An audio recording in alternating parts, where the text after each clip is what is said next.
नमस्कार, जिप्सा YouTube channel में आपका स्वागत है। My name is Bhupendra Chauhan. I am working in the जिप्सा at the position of ICT faculty. यदि आप इस चैनल पे नए हो, जिप्सा के चैनल पे यदि आप नए हो तो आप लाइक करें, सब्सक्राइब करें हमारे जिप्सा के चैनल को, ताकि आपको जो मेन अपडेट है, नोटिफिकेशन है फायर सेफ्टी से रिलेटेड वो आपको मिल सके। तो चलो आगे बढ़ते हैं हमारे टॉपिक की ओर। आज हम जो डिस्कशन करने वाले हैं वो टॉपिक है जनरल इंडस्ट्रियल सेफ्टी रूल्स। मतलब हम देखेंगे कि जो एक सामान्यतः जो इंडस्ट्रियल सेफ्टी रूल है वो क्या हो सकता है। किसी भी फ्रेशर पर्सन के लिए ये इंडस्ट्रियल रूल का जानना बहुत ही ज़्यादा इंपॉर्टेंट माना जाता है। तो आज हम पढ़ेंगे जनरल सेफ्टी इंडस्ट्रियल रूल।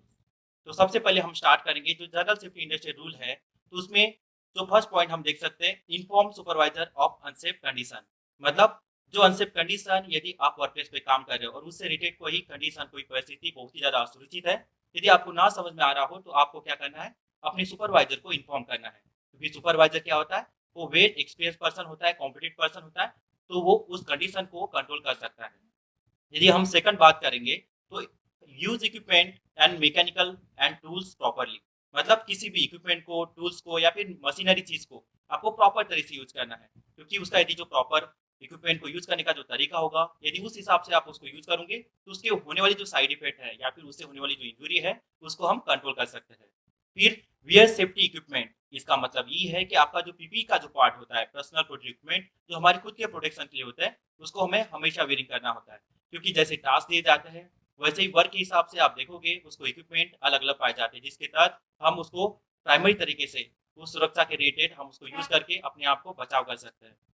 फिर यदि हम बात करें प्रिवेंट स्लीप एंड ट्रिप्स, मतलब यदि उस वर्क कंडीशन में या फिर वर्क लोकेशन में कोई ऐसी कंडीशन बन रही है जिसमें हम स्लीप हो सकते हैं, ट्रिप हो सकते हैं, तो इसको भी उस वर्कप्लेस के लिए हज़ार्ड माना जाता है। तो फिर हमें क्या करना है, यहाँ पे कोई भी यदि लीकेज हो, कोई ऑयल लीकेज हो रहा हो या फिर कोई भी लिक्विड हो, उसमें यदि स्लीपिंग कंडीशन आ रही है तो उसको हमें कंट्रोल करना है, उसका रोकथाम करना है, ताकि वहाँ पे जो स्लीप, ट्रिप तथा फॉल होने का जो खतरा है, ऑब्स्टेकल है, उसको हम दूर किया जा सके। फिर है हम देखते हैं keep work area and emergency exit clear. मतलब होता क्या है कि हर इमरजेंसी कंडीशन के लिए हमारे इंडस्ट्री लेवल पे या वर्कप्लेस लेवल पे कुछ ऐसा एरिया, कुछ ऐसा लोकेशन होता है जहां से हम आसानी की तरह एग्जिट या फिर इवैक्यूएट हो सकते हैं। तो उस एरिया को हमेशा आपको क्या करना है, पूरी तरह से क्लीन करके रखना है। वहाँ पे जो भी हाउसकीपिंग का जो पार्ट है उसको यदि हम प्रॉपर तरीके से निभाते हैं तो आने वाले इन फ्यूचर में जो उससे रिलेटेड जो हजार हो सकते हैं या फिर इंजुरी हो सकती है, उसको हमें कंट्रोल करने में बहुत ज्यादा आसानी मिल जाती है। फिर हम देख सकते हैं limited fire hazard. Limited fire hazard का मतलब होता है यदि आग का खतरा आपके वर्कप्लेस पे मौजूद है, इंडस्ट्री लेवल पे मौजूद है, तो उस आग के खतरे को हमें एलिमिनेट या फिर रोकथाम या मिनिमाइज़ करना होता है। तो फायर हज़ार्ड के लिए हमें source of ignition, source of fuel तथा सोर्स ऑफ ऑक्सीजन का हमें अंदाज़ा होना चाहिए कि कौन-सी ऐसी स्थिति है, कौन-सा ऐसा हमारा फ्यूल है, ईंधन है या फिर कौन-सा ऐसा इग्निशन कंडीशन वहाँ पे मौजूद हो सकता है, जिसके तहत फायर का हज़ार्ड लगने की चांसेस वहाँ पे बहुत ज़्यादा बढ़ सकते हैं। फिर हम बात करेंगे अबाउट ट्रैकिंग हजार्डस मटेरियल। मतलब किसी भी हजार्डस मटेरियल का जो सही तरीका होगा उसको हैंडलाइज करने का, उसका वो हैंडलाइज करने का तरीका हमें अपनाना है।